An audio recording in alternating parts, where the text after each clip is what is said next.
Now that we've learned how routes help us control what page to show when someone visits our site, it's time to understand what happens behind the scenes when a user sends a request and receives a response. In this lecture, we will focus on how Flask receives requests from the browser, how it reads and processes them, and how it sends back a response like a message, a web page, or data.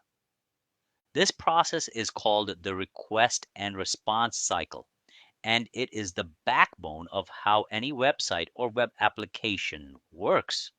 So, requests can come in different types. The most common type is called GET. A GET request means the user is simply asking to see something. For example, when you open the home page, you are making a GET request. Another type is POST.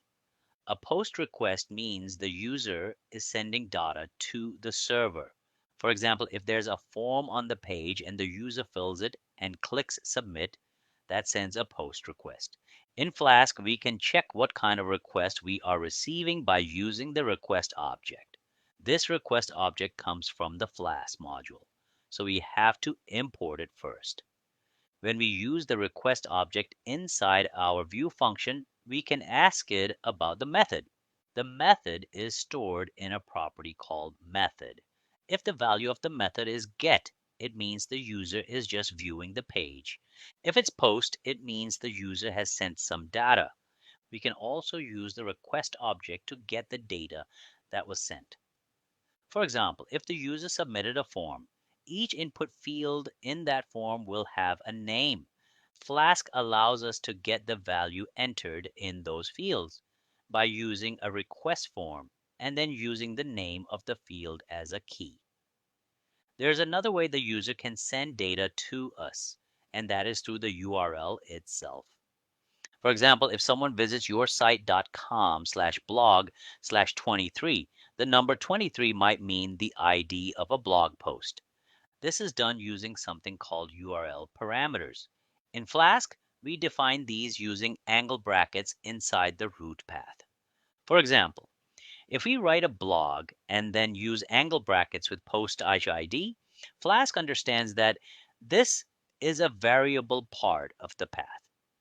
When someone visits that page, Flask will give us the value entered in the URL, and we can use that value inside our function.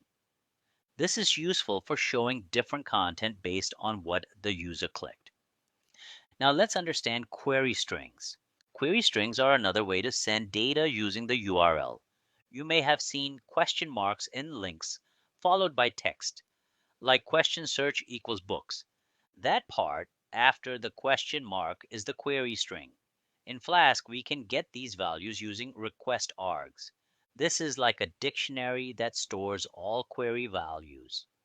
We can use the name of the query as a key and get the value. For example, if the user searched for books, we can get that value from request args using the key search. When we are ready to send something back to the user, Flask allows us to return different kinds of responses. So far, we returned just a string, but we can also return an HTML page or a full JSON response or even a redirect to another page. We usually return a string for small messages, a template for full web pages, and JSON if we are building an API. If we want to send a response in JSON format, we use a function called a JSONify. This takes a dictionary and converts it to JSON so that it can be used by the browser or any front-end system. If we want to return a complete web page, we use a function called render template. This function loads an HTML file stored inside the templates folder and displays it in the browser. Inside that HTML file, we can also include dynamic data using special tags from Jinja 2, but we will talk more about that in the template lecture. Sometimes we want to redirect the user to another page. For this, Flask gives us a function called redirect. We use this inside our view function when we want to send the user to a different route, after some task is completed. For example, after submitting a form, instead of staying on the same page, we might want to send them to a thank you page. The redirect function helps us do that easily.